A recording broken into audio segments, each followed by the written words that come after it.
மக்களை சாத்தான்குளத்துல நீங்க போட்டோவை பாக்குற இந்த பென்னிக்ஸ் மற்றும் ஜெயராஜ் இவங்க ரெண்டு பேருமே லாக்அப் டெத்ல பலியா இருக்கு காரணமா அமைஞ்ச இந்த 9 குற்றவாளிகளுக்குமே மரண தண்டனை கொடுத்ததுக்கு அப்புறமா நாம எல்லாருமே சூப்பர் மரண தண்டனை கடவுள் இருக்காண்டா சூப்பரா நீதி வென்றுச்சுரா அப்படி சொல்லிட்டு சந்தோஷப்பட்டோம்.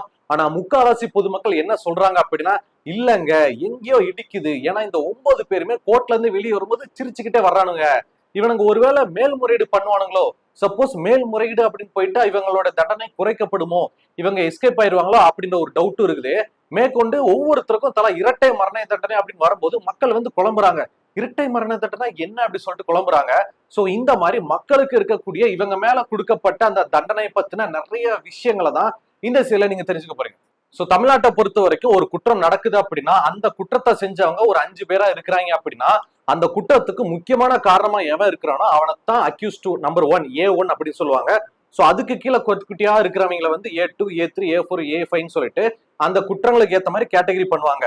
இதுல நடந்த குற்றத்துக்கு முழு பொறுப்பு முக்கியமான காரணம் எவனோ அவனைத்தான் அக்யூஸ் நம்பர் 1 A1 தூக்கி போடுவாங்க. அவனுக்கு மிகப்பெரிய தண்டனை இருக்கும்.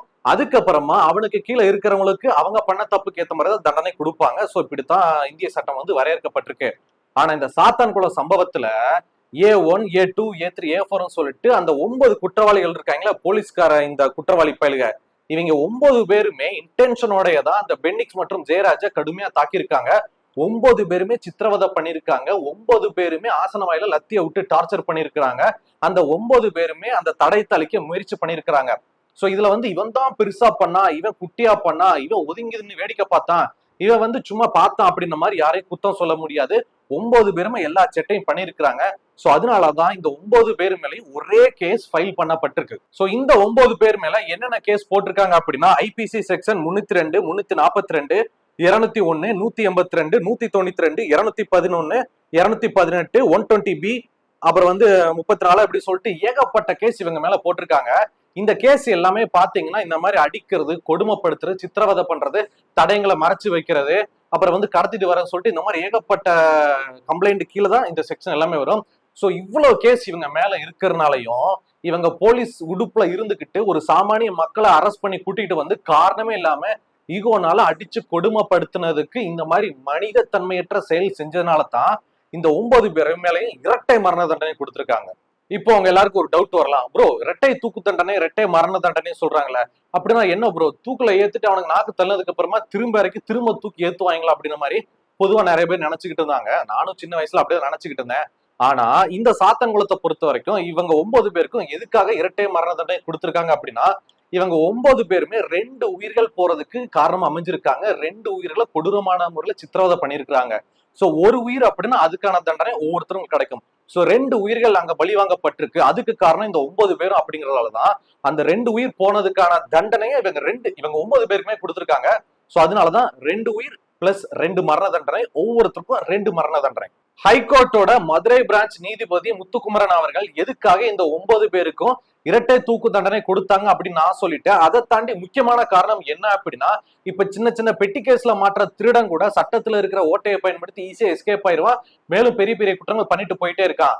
ஆனா இவனுங்க போலீஸ்காரங்க ஒரு கிரிமினல் புத்தி உள்ளங்க. போலீஸ்காரங்களுக்கு நல்லாவே தெரியும் சட்டம் எப்படி இருக்கு, என்னென்ன மாதிரி பண்ணலாம், எங்க ஓட்டைகள் இருக்குன்னு. சோ எந்த ஒரு ஓட்டையும் பயன்படுத்தி சட்டத்துல இருந்து இவனுக்கு தப்பிச்சிட கூடாது அப்படின்றதுக்காக தான் இரட்டை மரண தண்டனை கொடுத்திருக்காங்க. சோ இந்த 9 பேருமே இதுக்கப்புறமா ஹைகோர்ட், சுப்ரீம் கோர்ட் அங்கிட்டு இங்கிட்டு போயிட்டு மேல்முறையீடு பண்ணாலுமே ஒரு கேஸ்ல இருந்து, அதாவது இந்த 2 மரண தண்டனை கொடுத்திருக்காங்களா அதுல ஒரு மரண தண்டனைக்கு ஒன்ன வந்து ஆயிலா குறைச்சா கூட இன்னொன்று பெண்டிங் பேலன்ஸ் இருக்குது. சோ அதுக்கும் இவனுக்கு வந்து போராடணும். சோ இந்த மாதிரி அவனுக்கு கிடைக்குதோ கிடைக்கலையோ கடைசி வரைக்கும் ஜெயிலே இருந்து போராடிக்கிட்டே இருக்கணும், மேல்முறையீடு பண்ணிக்கிட்டே இருக்கணும், என்னோட மரண தண்டனை ஆயிலா குறைன்னு சொல்லிட்டு கெஞ்சிக்கிட்டே இருக்கணும். இந்த 9 பேர் கடைசி வரைக்கும் சிறைச்சாலையிலே அலைஞ்சுக்கிட்டே இருக்கணும் அப்படின்ற ஒரு காரணத்துக்காகவும் நீதிபதி முத்துக்குமரன் அவர்கள் இந்த மாதிரி ஒரு சூச்சகமா 2 மரண தண்டனை ஒவ்வொருத்தருக்கும் கொடுத்திருக்காங்க. சோ அடுத்ததா மக்களுக்கு இருக்கிற பெரிய சந்தேகம், ப்ரோ இவங்க அடுத்து ஹைகோர்ட்ல போயிட்டு மேல்முறையீடு பண்ணுவாங்கல்ல, அப்புறமா சுப்ரீம் கோர்ட்ல போயிட்டு மேல்முறையீடு பண்ணுவாங்கல்ல, இவங்க தூக்கு தண்டனை ஆயுள் தண்டனையா குறைச்சு அப்படி இப்படி எஸ்கேப் ஆயிருவாங்களா ப்ரோ, வாய்ப்பு இருக்குல்ல, இவனுக்கு 9 பேர் சிரிச்சுக்கிட்டே வெளில வர்றாங்க ப்ரோ, தப்பிச்சிருவாங்களோ அப்படின்னு சொல்லிட்டு நிறைய பேர் பயந்துகிட்டு இருந்தீங்க. அதுலயும் ஒரு சில பல விஷயங்கள் இருக்கு மக்களே. இப்போ இவங்களுக்கு தண்டனை கொடுத்தது யாரு அப்படின்னா ஹைகோர்ட்டோட மதுரை பிரான்ச் தான் தண்டனை கொடுத்திருக்காங்க. சோ பிரான்ச் அப்படிங்கும் போது அதோட ஹெட் ஆபீஸான ஹைகோர்ட் அங்க வந்து இந்த மாதிரி மதுரையில கொடுத்த அந்த தண்டனையை வந்து ஹைகோர்ட் வந்து உறுதிப்படுத்தணும். அது வந்து இங்க தண்டனை கொடுத்தோன்னே அப்படியே ஹைகோர்ட்ல கொடுத்து அங்க உடனே ஒரே நாள்ல முடிகிற காரியம் இல்லைங்க. அது ப்ராசஸ் அப்படியே கொஞ்சம் கொஞ்சம் மெதுவா போகும்.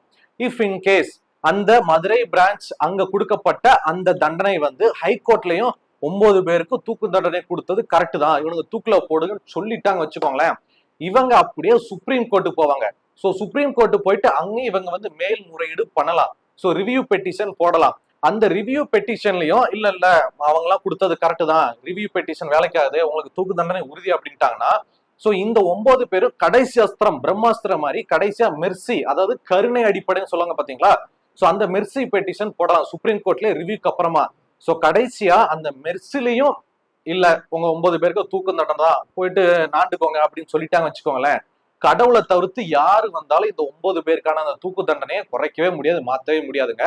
பட் இவங்க வந்து இப்படியே விட்டுற மாட்டாங்க. இந்த 9 பேரும் இவங்க லஞ்ச பணத்துல வந்து வாங்கி வச்சிருந்ததை வக்கீலுக்கு ஃபீஸா கொடுத்து அடுத்து அடுத்து அடுத்துன்னு சொல்லிட்டு மேல்முறையீடு பண்ணிக்கிட்டே தான் இருப்பாங்க. ஆனா இவங்களுக்கு கொடுக்கப்பட்ட இந்த தூக்கு தண்டனை அப்படின்றது உடனடியாக நிறைவேறாது மக்களே. அதுக்கு இன்னும் சில வருடங்கள் ஆகும். ஏன்னா நம்மளுடைய இந்திய சட்டப்படி அந்த லா படி நிறைய ப்ராசஸ் இருக்கு. வாய்தா கொடுப்பாங்க, அடுத்த வருவாங்க, அடுத்த மாசம் வாங்க, இந்த கோர்ட்டு போங்க, அந்த கோர்ட்டு, அதுக்கு அடுத்து காந்தி ஜெயந்தி லீவு, அந்த லீவு, இந்த லீவு, ஊருப்பட்ட விஷயங்கள் வரும். சோ வாய்தாக்கு மேல வாய்தா, அடுத்த செஷன் அப்படியே போயிட்டோம். சோ இந்த 9 பேருக்கும் தூக்கு தண்டனை நிறைவேற்றுறதுக்கே பல வருஷம் ஆயிடும். அதுக்குள்ளே இவங்க 9 பேர் ஜெயிலுக்குள்ளேயே செத்து போயிருவாங்க வயசாயிட்டு.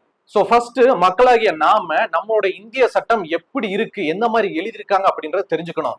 சோ ஆரம்ப காலகட்டத்துல நம்மளுடைய அந்த இந்திய சட்டம் எப்படி எழுதியிருக்காங்க அப்படின்னா, தப்பு பண்ணவங்களுக்கு உடனே தண்டனை தூக்கு அப்படின்ற மாதிரி எழுதலைங்க. சோ தவறு செஞ்சவங்க அவங்க தவற வந்து திருந்தணும், உணரணும், அவங்க திருந்தி மறுவாழ்வு வாழணும் அப்படின்ற மாதிரியான சட்டங்களை தான் அப்படி இப்படி மேட்டாப்ல எழுதியிருக்காங்க. சோ அதை வச்சு அவங்க மேல்முறையீடு பண்ணி எஸ்கேப் ஆகுறது, தண்டனைகள் குறைக்கிறது, அப்புறம் வந்து நன்னடத்தைக்காரமா வெளியே வருது, இந்த மாதிரி திருந்துறதுக்கான சட்டங்கள் தான் அதிகமா இருக்கே தவிர மரண தண்டனை, விஷ ஊசி போடணும், தூக்குல ஏத்தணும், சுட்டு கொல்லணும், இந்த மாதிரி எந்த ஒரு தண்டனையுமே நம்ம இந்திய சட்டத்துல பெருசா கிடையாது. இதெல்லாம் எங்க இருக்குன்னா கல்ஃப் கண்ட்ரிஸ். சோ நீங்க எந்தெந்த கல்ஃப் கண்ட்ரிஸ்லாம் உங்களுக்கு தெரியுமோ அந்த கல்ஃப் கண்ட்ரிஸ்ல எல்லாத்தையும் ஒரே சட்டம் தான். நீ ஒரு உசுறு எடுத்தா உன் உசுறு எடுக்கப்படும், அவனை நீ வந்து அபியூஸ் பண்ணனா உடனே முடிச்சு விட்டுரும் அப்படின்னு சொல்லிட்டு பதிலுக்கு பதில் மரண தண்டனை கண்டிப்பா கொடுத்துருவாங்க. எதனா ஒரு பொண்ணு கூட வந்து சேட்டை பண்ண வச்சுக்கலாம், கீழே வந்து குஞ்சு மணிந்து சதக் சதக் அறுத்து விட்டுருவாங்க. சோ கையை விடுவாங்க, தலையை துப்பாக்கி சூடு நடத்தும். ஏம்பாலா அப்ப தப்பு பண்ணவங்களுக்கு கடுமையான தண்டனைகள் நம்ம நாட்டுல கிடையவே கிடையாதுன்னு கேட்டா சத்தியமா கிடையாதுங்க. அந்த மாதிரியான தண்டனைகளை எங்க இருக்கு அப்படின்னா கல்ஃப் கண்ட்ரீஸ்ல தான். சோ துபாய், ஏமன், இந்த மாதிரியான கல்ஃப் கண்ட்ரீஸ் நாடுகளுடைய சட்டம் எப்படின்னு உங்களுக்கு நல்லாவே தெரியும். எதுனா ஒரு பெண்ணை வந்து ஒருத்தன் சீரழிச்சுன்னு வச்சுங்களேன், அன்னைக்கு அவனுக்கு வந்து மரண தண்டனை கொடுத்துருவாங்க. பொதுமக்கள் மத்தியில நாண்டுகிட்டு தூக்குல ஏத்தி விட்டுருவாங்க, அப்புறம் வந்து முடிச்சு விட்டுருவாங்க. சோ இந்த மாதிரி பயங்கரமான தண்டனைகள் கிடைக்குங்க. நம்ம நாட்டு சட்டத்தை பொறுத்த வரைக்கும் நிறைய காம்ப்ரமைஸ் இருக்குதுங்க. காசு கொடுத்து அப்படி இப்படின்னு கரெக்ட் பண்ணி வேற ஆள ஜாமீனுக்கு உள்ள எடுத்து நம்மளும் ஜாமீனை வாங்கிட்டு வேற ஆள உள்ள பூத்தி அப்படி இப்படின்னு எஸ்கேப் ஆயிடலாம். ஆனா கல்ஃப் கண்ட்ரீஸ்ல இருக்க சட்டத்தை பொறுத்த வரைக்கும் காம்ப்ரமைஸ்க்கு இடமே கிடையாது. நீ எவ்வளவு பெரிய கோடீஸ்வரன் வேணாலும் இரு, நீ எவ்வளவு பெரிய மந்திரியோட புள்ள வேணாலும் இரு, சட்டம் சட்டம் தான், உசுருக்கு உசுறுதான், தலைக்கு தலை தாண்டி அப்படி சொல்லிட்டு முடிச்சு விட்டு போயிட்டே இருப்பாங்க. கழுத்துல கயிறம் மாட்டிட்டு ஏத்தி விட்டு நாக்க தொங்க விட்டு போயிட்டே இருப்பாங்க. அங்கெல்லாம் வாழட்ட முடியாதப்ப. ஆனா நம்ம நாட்டுல ரொம்ப இறக்கப்பட்ட பள்ளிக சட்டத்தை இந்த மாதிரி எழுதி வச்சுட்டாங்க. தவறு பண்ணவர்கள் திருந்தனும், அவர்களுக்கு ஒரு வாய்ப்பு கொடுங்க, மைத்த கொடுக்கணும். ஏன்டா மிருகத்தை விட கொடூரமான முறையில அப்பாவையும் பிள்ளையும் ஈகோல போட்டு அட்டிட்டு அடிச்சு மோசமான முறையில உசுர எடுத்திருக்காங்க. இவங்களுக்கு ஒரு வாய்ப்பு நொட்டணும், நொட்டி கிழிச்சிட்டாலும் இவனுங்க வந்து திரிஞ்சிருவானுங்க. சோ என்ன கேட்டீங்கன்னா, என்ன பர்சனலா கேட்டீங்கன்னா, இவங்களுக்கு வந்து கண்டிப்பா அந்த மரண தண்டனை வந்து கொடுக்க மாட்டாங்க, தூக்குல ஏத்த மாட்டாங்க. இது 100% உறுதி. ஆனா இவங்க கடைசி வரைக்கும் மேல்முறையீடு, அந்த முறையீடு, இது வாய்தா அப்படி இப்படின்னு சொல்லிட்டு court jail, court jail, court jail அலைஞ்சுக்கிட்டே தான் இருப்பாங்க.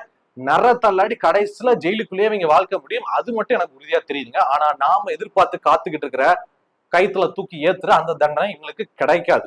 ஒட்டுமொத்த தமிழ்நாட்டு மக்கள் உட்பட நானும் சேர்ந்து இந்த அளவுக்கு நான் கோபப்படுறேன் அப்படின்னா, அப்ப இவனுக்கு எந்த அளவுக்கு கொடுமையான முறையில அந்த அப்பாவையும் பிள்ளையும் டார்ச்சர் பண்ணிருப்பாங்க தெரியுமா?